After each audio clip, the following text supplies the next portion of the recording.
Kalau soal menggali nasi, kamu tanyakan kepada saya. Pengalaman saya. Saya udah lama buka warung nasi di banyak di kota yang saya buka ini. Di Cianjur, Cipanas, Ciapus, Cimentret, pokoknya Cici itulah saya buka semuanya warung nasi saya.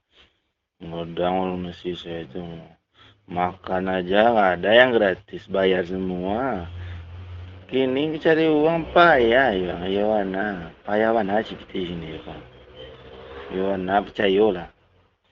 Kini di maju kiri kebuka rencana nih. Rencana ini kok aduh kalau nasi ada bangkrut ampe karyawan pecilok seolah petang gue si kedai cilok lah ayam dua ekor cilok lah dong. Ini di kandangnya lah.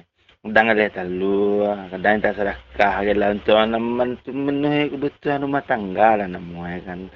Wah, lagi ini soal payah mana sih? Awal bangkrut loh.